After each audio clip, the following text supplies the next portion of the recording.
livestock, with green hills behind, ignorance within, and the wide sea beyond.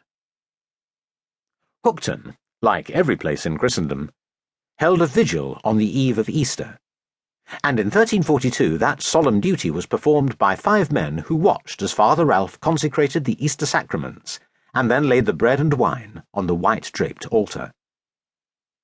The wafers were in a simple clay bowl, covered with a piece of bleached linen, while the wine was in a silver cup that belonged to Father Ralph. The silver cup was a part of his mystery.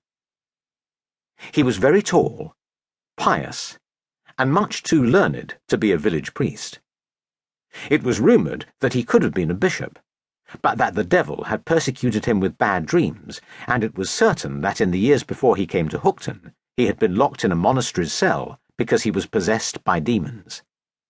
Then, in 1334, the demons had left him, and he was sent to Hookton, where he terrified the villagers by preaching to the gulls, or pacing the beach, weeping for his sins and striking his breast with sharp-edged stones. He howled like a dog when his wickedness weighed too heavily on his conscience.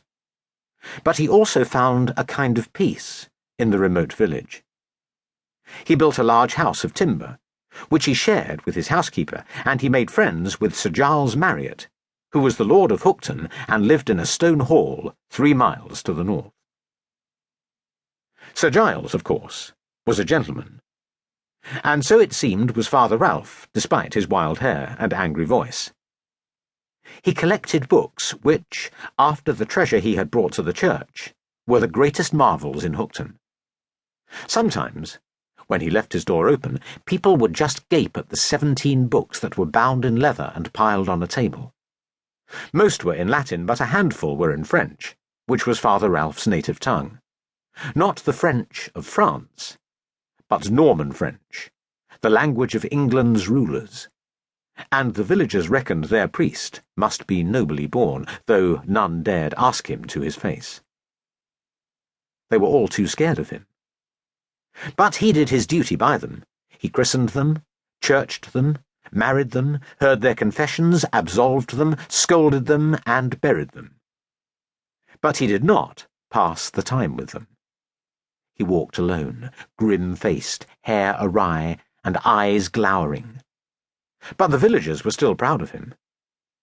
Most country churches suffered ignorant, pudding-faced priests, who were scarce more educated than their parishioners, but Hookton, in Father Ralph, had a proper scholar, too clever to be sociable, perhaps a saint, maybe of noble birth, a self-confessed sinner, probably mad, but undeniably a real priest. Father Ralph blessed the sacraments, then warned the 5 men that Lucifer was abroad on the night before Easter, and the devil wanted nothing so much as to snatch the holy sacraments from the altar, and so the 5 men must guard the bread and wine diligently, and for a short time after the priest had left, they dutifully stayed on their knees, gazing at the chalice, which had an armorial badge engraved in its silver flank. The badge showed a mythical beast, a Yale, holding a grail. And it was that noble device which suggested to the villagers that Father Ralph was indeed a high-born man who had fallen low through being possessed of devils. The silver chalice seemed to shimmer in the light of the 2 immensely tall candles which would burn through the whole long night. Most villagers could not afford proper Easter candles, but Father Ralph purchased 2 from the monks at Shaftesbury every year, and the villagers would sidle into the church to stare at them. But that night, after dark, only the 5 men saw the tall, unwavering flames.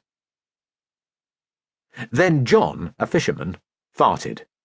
"Reckon that's ripe enough to keep the old devil away," he said, and the other 4 laughed. Then they all abandoned the chancel steps and sat with their backs against the nave wall. John's wife had provided a basket of bread, cheese, and smoked fish, while Edward, who owned a saltworks on the beach, had brought ale. In the bigger churches of Christendom, knights kept this annual vigil.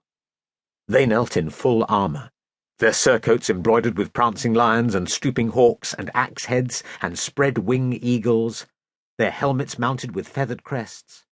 But there were no knights in Hookton.